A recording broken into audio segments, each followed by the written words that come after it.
arkadaşlar. Bugün Seyit var. Legacy 3. bölümden sizinle birlikteyiz. 3. bölümde spiyonları artık savaşlarına maksalayarak devleri yenmeye çalışacağız. İlk savaşımıza başlayalım. Önceki videoda heykelin olduğunu görmemişim. Heykel bize altın bonus veriyordu. Onu kaldırdım o yüzden. Adil olması için. Şimdi ilk önce klasik taktiğimiz 8 madenciyle başlayalım. Karşı tarafa kılıçlı bastı, üzerimize gelmiyor durma.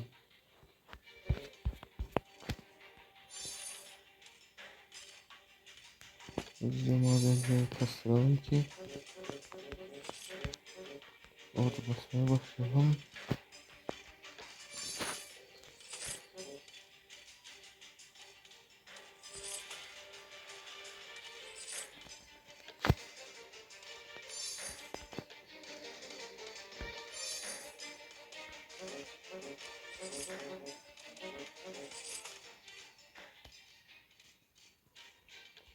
Evet, X butonumuzu bastık. Karşı tarafta okçu ve 2 kılıcı var.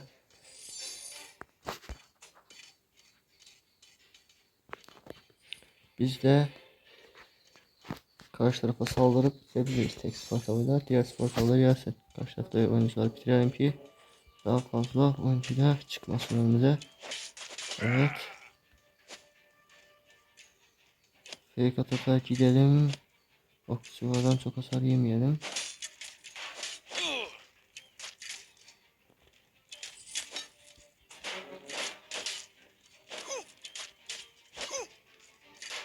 Karşı tarafın tüm savaşlarını bitirelim.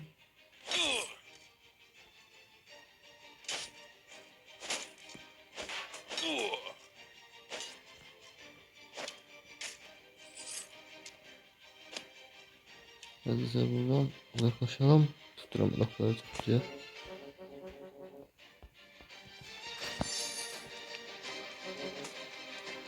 ...30 kişiye ulaştığım zaman saldırmaya başladık. Direkt madencine saldıracağım, uğraşmayacağım kimselerle.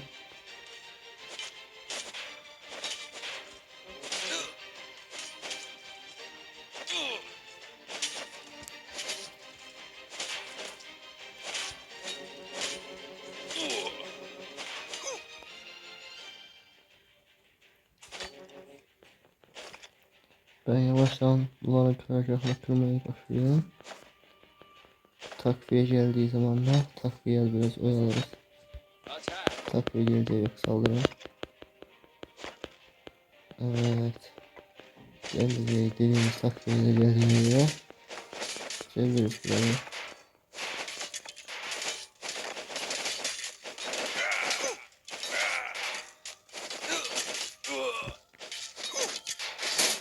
Hızlı.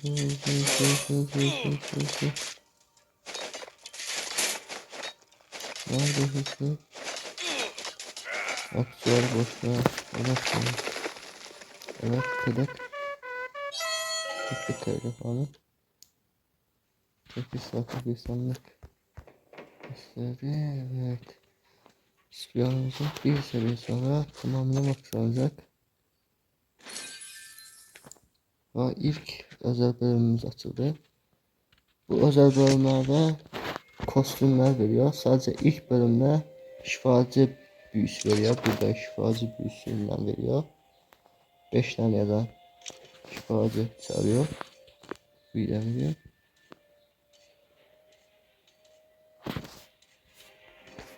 İlk önce yapmamız gereken madenciler idi. Madencileri masladık. Şimdi artık savaşçılar ve spiyonları maslayarak da karşı tarafa üstünlük sağlayıp yenebiliriz. Diğerleri madencilere basıyoruz. Çok güzel. Son 300 altında spiyon çıkarıyoruz.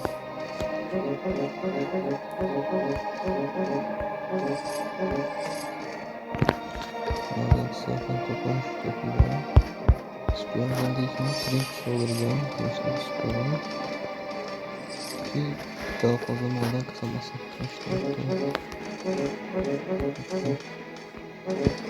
Evet. Diğerine basıyorum. Döndürüyor. Ve karşı tarafa gidelim. Sadece kasıp 41 seviye kaldı. Karşımıza spiyonlar o kadar güçlü değil. Sanki her bir seviye yükseltmiş ama yine de bizi yenemez. 2 tane seviye kolay yenemez bizi. Biz artı 2 katlıyoruz, kontrol ediyoruz karakter ve can alıyor. Can iyileşiyor. İyileşiyor bir.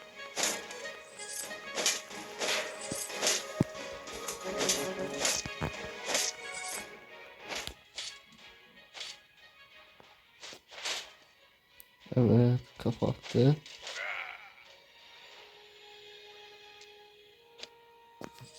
Geri çekilmek yerine bu arada takviyesini çağıralım için bu maç. Takviye gelince bizim ülkeleri çağırdı. Evet.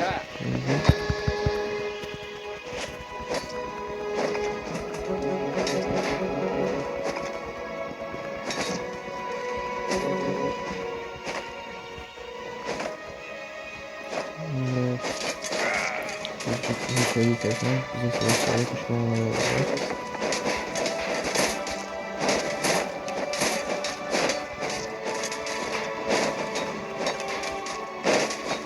Boşluğa birazcık daha savaşları ama bizim taraflarımız olacak.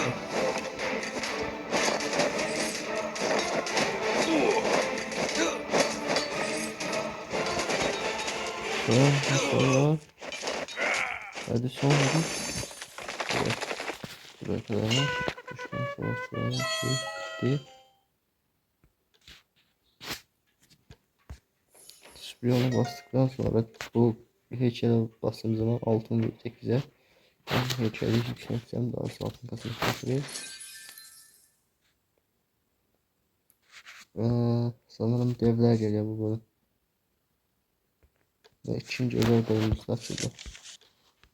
Devs dışında bütün karakterlere oradan kostümler veriyor. Devler neden vermiyor dersinizse devin ikinci saldırısı açıyor kostüm olduğu zaman. Deprem saldırısı. Kostümsüz deprem saldırısı kullanılmıyor.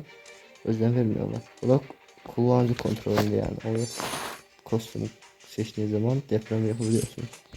Kullanıcı kontrolünde.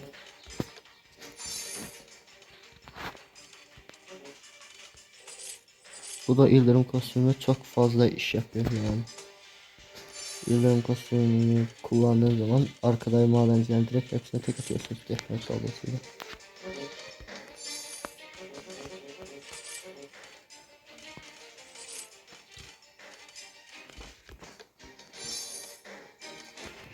Evet. Bizim arkadaş geldi. Tüm madenciler çekmişsinler. Spiyon çıkaracağım şey. Evet. Gel. Bunu biz oyalayalım.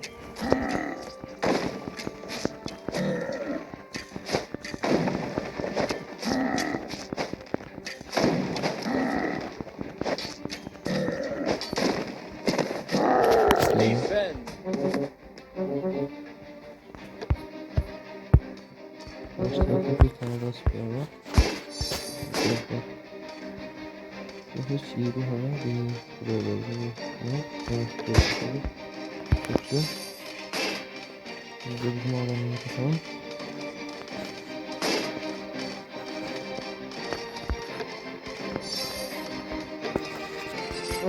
Spiyon ağır zırhlı olduğu için devin o kadar hasar, o kadar yüksek hasarlar yemiyor.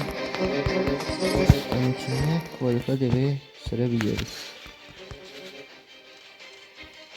Ama biz deve savaşçıda uzaktan vuramayacağımız için bir tane büyük içer var. Devler uzaktan öldüreceğim.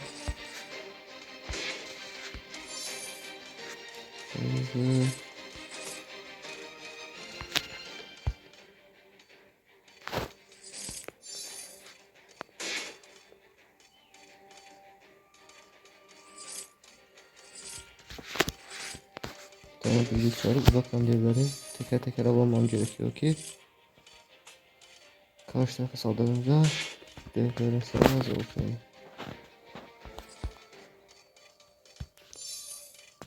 Hadi hadi hadi. Gücümüzün de bir seviye olduğu için mesela çok yüksek olmayacak ama neyse. Milyonları sayalım.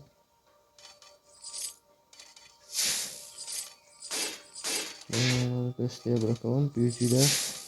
Büyücünün tek amacı ön birlik olarak saldırıp devlere hasar vermek oluyor burada. Umarım okçu yoktu. Evet, yokmuş. Buradan biz devlerin canlıyı düşürebiliriz.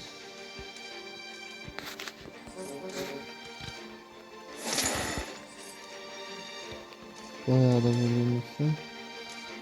Oktay gelen adamına evet vurmaya başladı Oktay böyle. Hmm. 40 savaşı çektiğimiz an motorları getiriyorum. Çırak diyoruz bu arada biz. Şu an ikinci devrede. Ama bir tane daha. Hepsi yerine savaşlarımızın. Biz devre olan sarılmayı sağlayalım. Evet.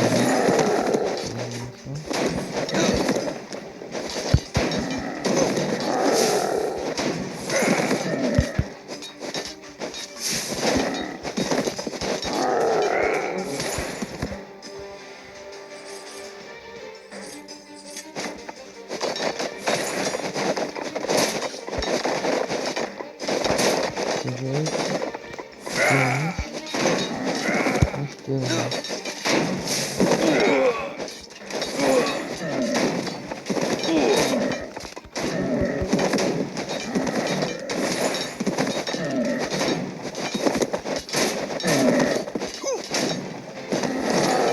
Bir birlik olmalıyız olması lazım. Ben bir sürü büyüğüm. Bir savaşın arkadaşlar sanacak sağlıklı. Sanırım Remniyalar çok fazla duramayacak düşman savaşların karşısında. Onlara politika inecekler o yüzden. Devri de açtığımızı görüp uzunluk bence bu kadar yeter. Hem heyecan tacını hem spiyonu maksadık. Görüşmek arkadaşlar, görüşmek üzere, sağlıcakla kalın. Hepiniz kendinize iyi bakın.